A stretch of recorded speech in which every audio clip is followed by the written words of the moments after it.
आप सभी का पुनः स्वागत है लाइव स्टडी लाइफ टाइम पर। और आज हम देखने जा रहे हैं बीए पार्ट थर्ड ईयर के सेकंड पेपर एशिया के भूगोल के कुछ महत्वपूर्ण प्रश्न जो कि 2022 की दृष्टि से अति महत्वपूर्ण हो सकते हैं, और उन प्रश्नों के जो आंसर है वो भी हम यहाँ पे देखेंगे। 10 मोस्ट इंपोर्टेंट क्वेश्चन है जो कि हम सीरीज वाइज देखते रहेंगे। फर्स्ट वीडियो आज हम बना रहे हैं फर्स्ट क्वेश्चन की, और क्वेश्चन हमारा है एशिया को भौतिक विभागों में विभक्त कीजिए एवं प्रत्येक का विस्तार से वर्णन कीजिए। यानी कि एशिया को भौतिक विभागों में हमें व्यक्त करना है, किसके आधार पर करना है वो सब हमें डिटेल से बताना है। मैं बता दूं आप सबको, हम निबंधात्मक क्वेश्चनों की बात कर रहे हैं। इसी तरह के 10 क्वेश्चन है। आज का पहला क्वेश्चन है हमारा, एशिया को भौतिक विभागों में विभक्त कीजिए एवं प्रत्येक का विस्तार से वर्णन कीजिए। तो देखिए, मैं आपको किसी सीरीज में से नहीं बताने वाला, क्योंकि सीरीज में शॉर्ट्स फॉर्म होती हैं, शॉर्ट्स उत्तर होते हैं, जबकि किताब में हमें अच्छे से समझ आ भी जाएगा और पूरा उत्तर भी होगा जिसे हम परीक्षा में कर सकते हैं। साथ ही साथ देखेंगे हम पेपर में किस तरह करके आए, और हम समझेंगे डायग्रामों की सहायता से, चित्रों की सहायता से एशिया के जो विभाग हैं, जो विभाजन है उच्चावच के आधार पर, वो सब हम डायग्राम की सहायता से देखेंगे। कहाँ कहाँ पे नदियों के मैदान है, कहाँ पे पठार है, पूरा हम मैप की सहायता से भी देखने की कोशिश करेंगे। तो चलिए शुरू करते हैं। लेकिन शुरू करने से पहले अगर आप नए हैं तो चैनल को सब्सक्राइब कर ले, वीडियो को शेयर करें, लाइक करें, क्योंकि मैं बीए से रिलेटेड वीडियो बनाता रहता हूँ। तो चलिए शुरू करते हैं। तो देखिए, अगर यह क्वेश्चन आ जाता है कि एशिया को भौतिक विभाजन में विभक्त कीजिए एवं प्रत्येक का विस्तार से वर्णन कीजिए, तो देखिए इसमें हम अगर चाहें तो और भी शुरुआत में लिख सकते हैं, लेकिन मैं आपको यहाँ पे हमारा जो मेन उत्तर है वहाँ से शुरू करना आपको बता रहा हूँ। तो देखिए, हमारा उत्तर शुरू हो जाएगा यहाँ से।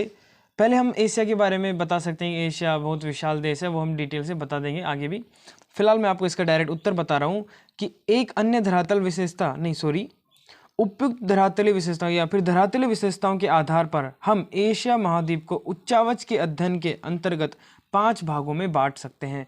तो पहला भाग है मध्यवर्ती पर्वत पठार क्रम। कौन सा भाग है? मध्यवर्ती पर्वत पठार क्रम। ये कौन सा भाग है मैं अभी आपको डायग्राम में दिखा दूंगा। नेक्स्ट है नदियों के मैदान। तो देखिए, अब आपको डायग्राम में दिखाई दे रहा होगा, ये 5 भागों में बांटा गया है। एक बार हम डायग्राम से समझ लेते हैं, बाद में पढ़ लेंगे। तो देखिए, ये है नदियों के मैदान, जो कि सिंधु नदी थी हमारी इंडिया के उत्तर का हिस्सा। फिर आता है प्रायद्वीपीय पठार, जिसमें देखिए दक्षिण प्रायद्वीपीय पठार, जिसमें इंडिया का भाग भी आ जाता है, इधर का ये भी।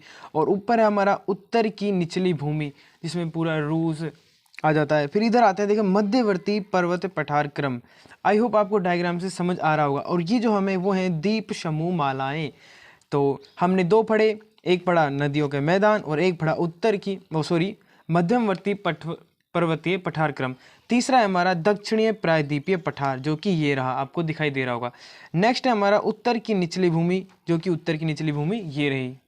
आई होप आपको समझ आ रहा होगा। और जो 5वां भाग है वो है हमारा द्वीप समूह मालाएं। इस तरह से 5 भागों में हमने एशिया की जो उच्चावच के आधार पर विभक्त किया है। द्वीप समूह मालाएं आपको डायग्राम में दिखाई दे रही होंगी।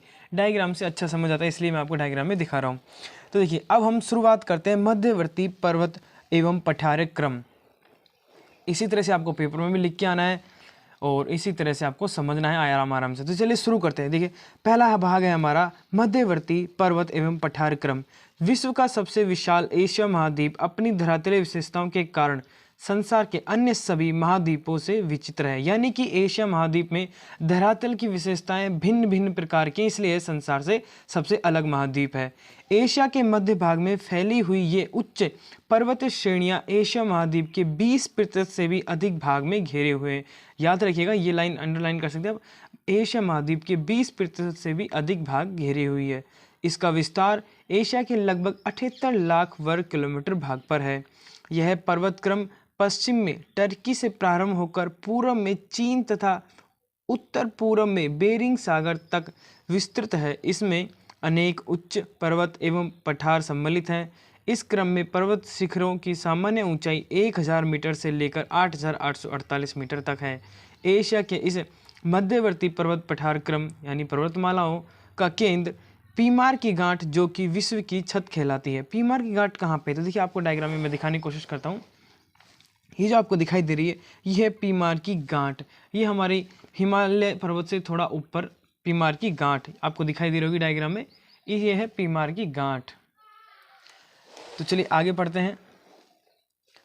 तो देखिए, पीमार की गांठ से निकलने वाली पर्वत श्रेणियों का प्रथम क्रम पश्चिम की ओर फैला हुआ है। इस क्रम के अंतर्गत निम्न पर्वत एवं पठार सम्मिलित हैं। तो चलिए देखते हैं कौन कौन से पठार सम्मिलित हैं इसमें। पहला है हमारा उत्तर पश्चिम की ओर हिंदू कुश तथा एल्ब्रुज पर्वत श्रेणियाँ।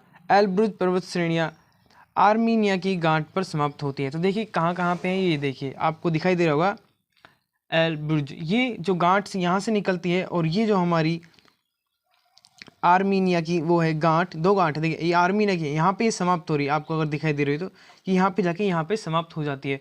दूसरी हमारी ये है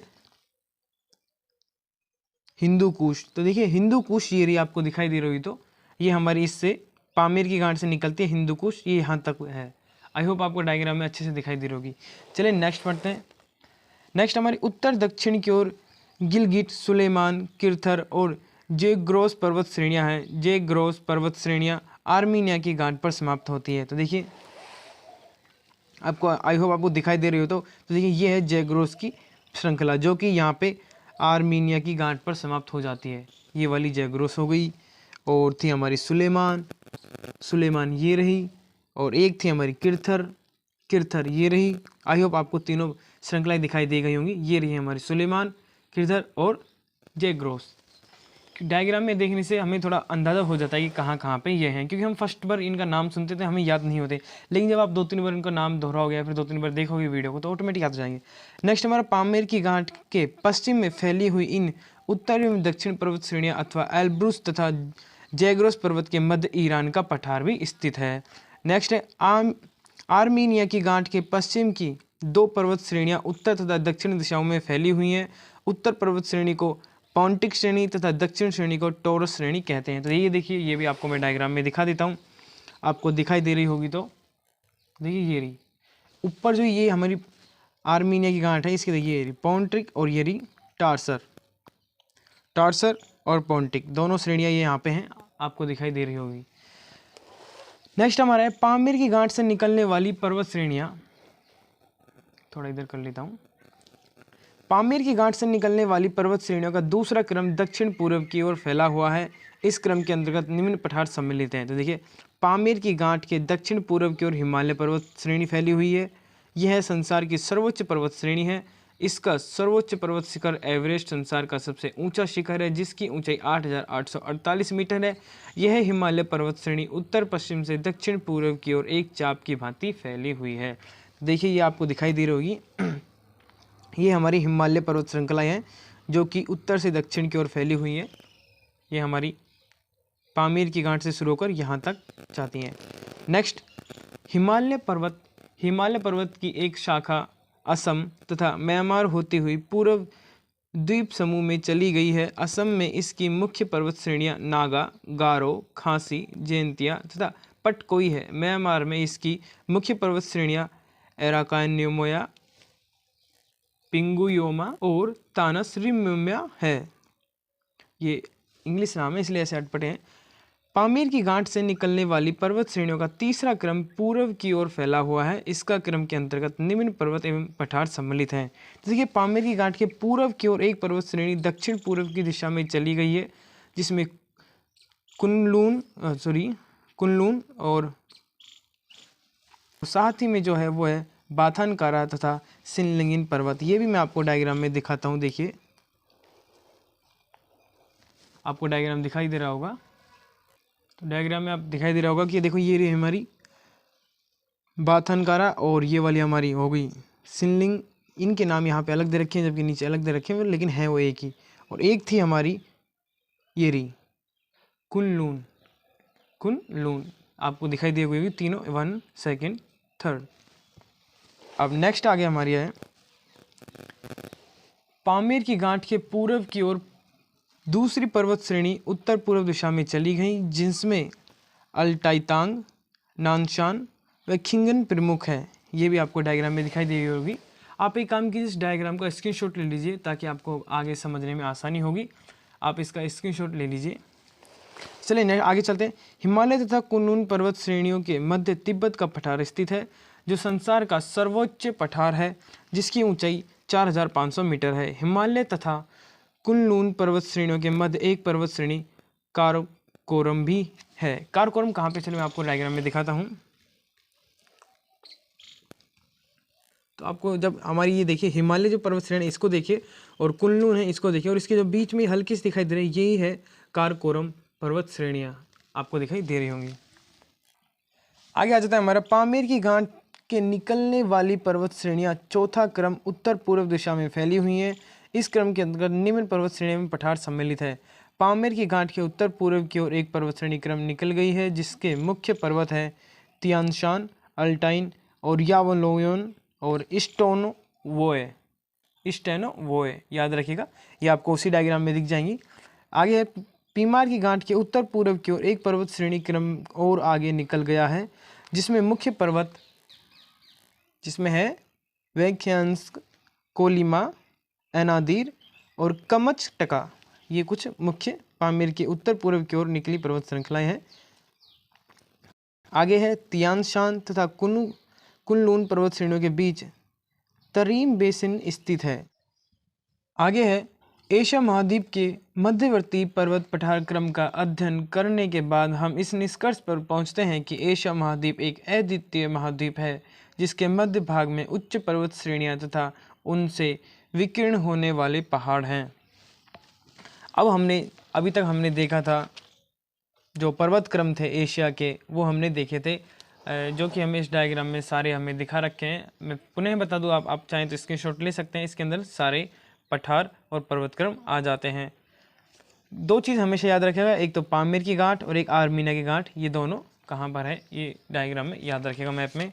अब हम देखते हैं नदी बेसिन, जो कि हमारा सेकंड है।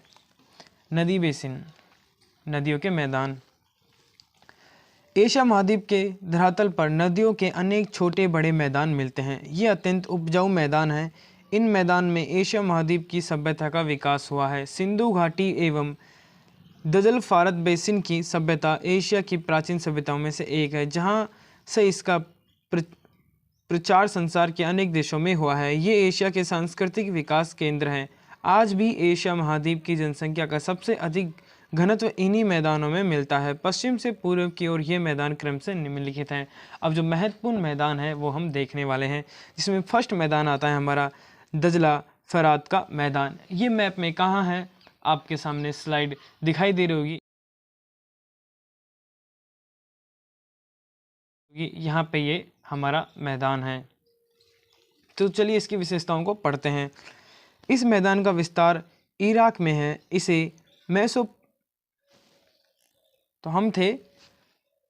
इस मैदान का विस्तार इराक में है। इसे मेसोपोटामिया का मैदान भी कहते हैं। दजला फरात नदियाँ अरार पर्वत से निकलकर इराक में होती हुई फारस की खाड़ी में गिर जाती हैं। खाड़ी में गिरने से पूर्व वे आपस में मिलकर शतल अरब कहलाती हैं। यहाँ एशिया की प्राचीन बेबीलोन सभ्यता का विकास हुआ है। बेबीलोन सभ्यता का विकास हुआ है, ये मोस्ट बात है, इसको ध्यान में रखिएगा। आगे है इसके अतिरिक्त असीरी व सुमेरी सभ्यता का विकास भी इसी मैदान में हुआ है। अगर ये नदियाँ न होती तो इराक का यह मैदान भाग भी मरुस्थल होता। नहरों द्वारा इस मैदान का सिंचाई करके कृषि की जाती है। आगे आता है सिंधु गंगा का मैदान, जो कि आप सबको पता है कहाँ पे है। इसका विस्तार भारत तथा पाकिस्तान में है। सिंधु तथा गंगा और इन नदियों की अनेक सहायक नदियों की उपज कापी मिट्टी से यह मैदान निर्मित हुई है। सिंधु घाटी की सभ्यता एशिया के इसी क्षेत्र से प्रसारित हुई थी। आर्य संस्कृति इसी मैदान में विकसित हुई थी। ये संसार के माने हुए प्रसिद्ध उपजाऊ मैदान हैं। इन मैदान भागों में प्राचीन द्रविड़ व आर्य सभ्यताओं का विकास हुआ है। ये थी हमारी सिंधु गंगा का मैदान। नेक्स्ट हमारी है इरावदी का मैदान। इस मैदान का विस्तार म्यांमार में है। इरावदी का उपजाऊ मैदान कापी मिट्टी की यह सैकड़ों मीटर गहरी परतों से बना है, जो चावल की कृषि के लिए विख्यात है। इसी मैदान में म्यांमार की घनी जनसंख्या वाले क्षेत्र मिलते हैं। क्योंकि आप सबको पता है मैदानी क्षेत्रों में ही सर्वाधिक जनसंख्या निवास करती है। आगे आता है मीनार का मैदान। इस मैदान का विस्तार थाईलैंड में है। इसका निर्माण थाईलैंड में प्रभावित होने वाली मीनाम नदी द्वारा हुआ है। यह नदी उत्तर से दक्षिण दिशा में बहती हुई बड़ी मात्रा में कापी मिट्टी का निक्षेपण करती है। यह काफी उपजाऊ मिट्टी का मैदान है जिसका विस्तार दक्षिण की ओर अधिक है। बगाती कृषि के लिए मीनाम नदी का मैदान तथा डेल्टा प्रसिद्ध है। नेक्स्ट हमारी है मीकोंग का मैदान। मीकोंग नदी ने हिंद चीन प्रायद्वीप पर उपजाऊ मैदान का निर्माण किया है। इस मैदान का विस्तार थाईलैंड, कंबोडिया, वियतनाम एवं लाओसा में है। इस मैदान में कापी मिट्टी की अनेक परतें बिछी हुई हैं। चावल तथा चाय की कृषि के लिए यह अत्यंत उपजाऊ मैदान है। नेक्स्ट हमारा है सिंकियांग का मैदान। यह दक्षिण चीन में विस्तृत है। इसका निर्माण सिंकियांग नदी द्वारा किया गया है। यह नदी प्रशांत महासागर में गिरती है तथा महासागर में गिरने से पूर्व उपजाऊ मैदान का निर्माण करती है। मैदान का विस्तार अत्यधिक नहीं है। यह एक तंग तथा संकरा मैदान है, लेकिन यह चावल तथा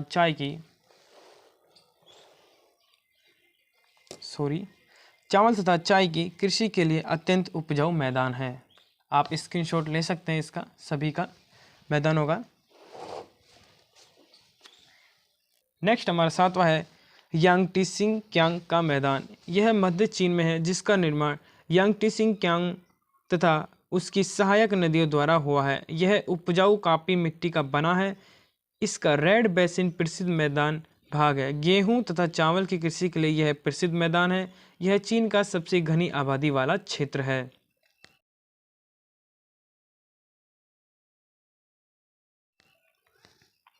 नेक्स्ट हमारा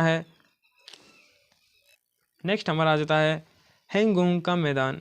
इसका निर्माण हैंगोंग अथवा पीली नदी द्वारा लोयस के पठार से बहाकर लाई गई मिट्टी से हुआ है। इसलिए इसे उत्तरी चीन का विशाल पीला मैदान भी कहते हैं। यह चीन के उत्तर भाग में है। इस मैदान में नदी का तल अन्य भाग से ऊंचा होने के कारण नदी प्रतिवर्ष मार्ग बदल देती है, जिससे इस नदी में भयंकर बाढ़ें आती रहती हैं। इसलिए हैंगोंग नदी को चीन का शोक कहते हैं। यह गेहूं की कृषि के लिए विश्व का प्रसिद्ध उपजाऊ मैदान है। ये हो चुके हैं हमारे कंप्लीट नदियों के मैदान। नेक्स्ट जो हमारा तीसरा भाग है वो है दक्षिणी प्रायद्वीपीय पठार। दक्षिणी प्रायद्वीपीय पठारों में तीन हैं। एक तो है अरब का प्रायद्वीपीय पठार, दूसरा है भारत का प्रायद्वीपीय पठार और तीसरा है हिंद चीन का पठार। तो चलिए इसको भी पढ़ते हैं। एशिया महाद्वीप के दक्षिण पश्चिम, दक्षिण एवं दक्षिणी पूर्वी भाग में प्राचीन चट्टानों से निर्मित तीन प्रमुख पठार मिलते हैं जो निम्नलिखित हैं। पहला है अरब का प्रायद्वीपीय पठार। यह पठार एशिया के दक्षिण पश्चिम भाग अरब प्रायद्वीप में स्थित है। यह पठार फारस की खाड़ी, अरब सागर, लाल सागर तथा भूमध्य सागर से घिरा हुआ है। अत्यंत प्राचीन एवं कठोर चट्टान से निर्मित यह पठार प्राचीन स्थल गोंडवाना का अंश है। यह पठार दक्षिण के प्राचीनतम भूखंड का ही एक भाग है। इसमें प्राचीन काल की रवेदार चट्टानें मिलती हैं जिनमें ग्रेनाइट चट्टान की प्रधानता है। इस पठार की सामान्य ऊंचाई 2000 मीटर है। यह एक शुष्क मरुस्थलीय भाग है। शुष्कता के कारण यह रेतीला हो गया है।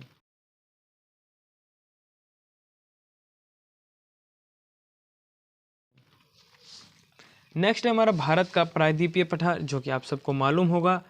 यह पठार भारत उपमहाद्वीप के दक्षिण भाग में स्थित है। अरब के प्रायद्वीपीय पठार की भांति यह भी प्राचीन चट्टानों से निर्मित गोंडवाना भूमि का अंश है जो कठोर रवेदार चट्टानों से बना है। इसके उत्तर पूर्वी भाग में ज्वालामुखी चट्टानों का जमाव भी है। इसका ढाल पूर्व की ओर है, पश्चिम की ओर इसका किनारा सीधा खड़ा हुआ है। इस पठार पर नदियों ने भूमि का क्षरण अधिक किया है।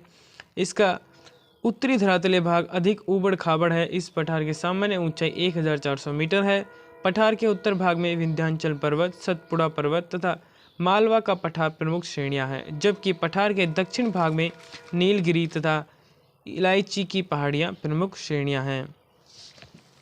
तीसरा हमारा जो पठार आता है वो है हिंद चीन का पठार। यह दक्षिण पूर्व एशिया में फैला हुआ प्रायद्वीपीय पठार है जिसका अधिकांश भाग कंबोडिया, लाओसा तथा वियतनाम में स्थित है। यह कठोर चट्टान से निर्मित है।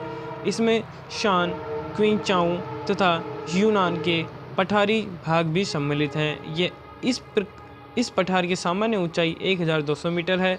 इस पठार पर नदियों द्वारा क्षरण कार्य बहुत कम हुआ है, इसलिए यह कटा फटा पठार है।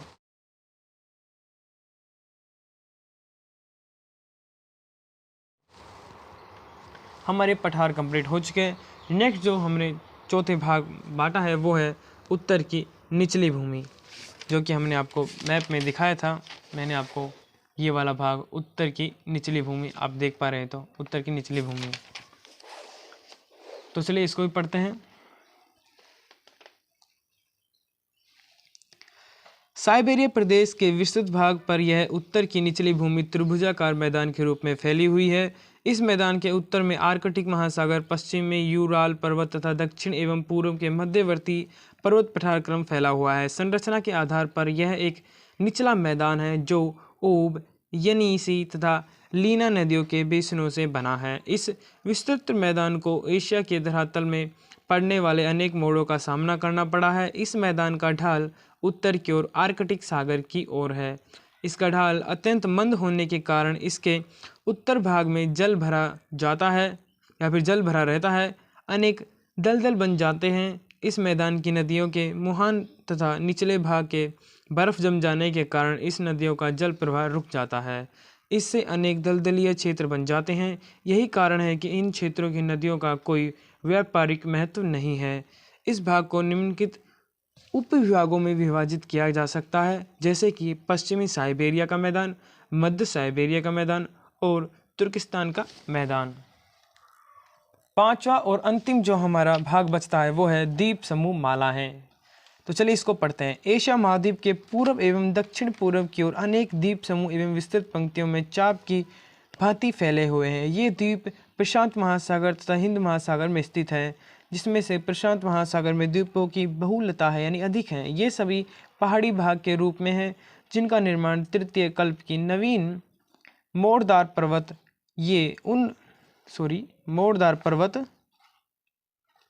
श्रेणियों के साथ हुआ था। इन द्वीपों की चट्टानों में नवीन मोड़दार चट्टानें मिलती हैं। भूगर्भवेत्ताओं के अनुसार पश्चिम समुद्र तटों पर सक्रिय मैदान पट्टी मिलती है। इन द्वीपों की सबसे बड़ी विशेषता यहाँ पर मिलने वाली ज्वालामुखी पर्वत की अधिकता है। अनेक ज्वालामुखी पर्वत आज भी जागृत अवस्था में हैं। इस द्वीप समूह माला की प्रमुख द्वीप Kuril, Hokkaido, Honshu, Kyushu, Shikoku, Taiwan, Luzon, मिन्नाओ, समार, नेग्रोस, पालावन, सुलावेसी और कालीमंटन, जावा, मदुरा, इरियन, सिंगापुर इत्यादि है। ये हमारा द्वीप समूह भी कंप्लीट हो चुका है। ये हमारे पहले क्वेश्चन का आंसर था। आई होप अगर आपको वीडियो अच्छी लगी हो तो प्लीज़ वीडियो को लाइक अवश्य करें, अपने दोस्तों के साथ भी शेयर करें। नेक्स्ट वीडियो में हम नेक्स्ट क्वेश्चन देखेंगे और उसका भी विस्तार से आंसर देखेंगे। वीडियो अच्छी लगी तो प्लीज़ कमेंट में जरूर करें कि क्या मैं इसका नेक्स्ट क्वेश्चन लेके आऊँ। मोस्ट इंपोर्टेंट क्वेश्चन है ये, याद रखिएगा। क्वेश्चन को हल्के में मत लीजिएगा, बहुत इंपॉर्टेंट क्वेश्चन है। इस पूरे में से एक क्वेश्चन जरूर आएगा, चाहे वो जैसे आपसे इस तरह भी पूछ सकता है कि एशिया की नदियों के मैदान को विस्तृत व्याख्या कीजिए, या फिर प्रायद्वीपीय पठारों की व्याख्या कीजिए, या फिर उत्तरी निचली भूमि की व्याख्या कीजिए। कोई सा भी टॉपिक उठ के आ सकता है या फिर विस्तार से पूरा भी पूछ सकता है। तो चलिए मिलते हैं नेक्स्ट वीडियो में, तब तक के लिए धन्यवाद।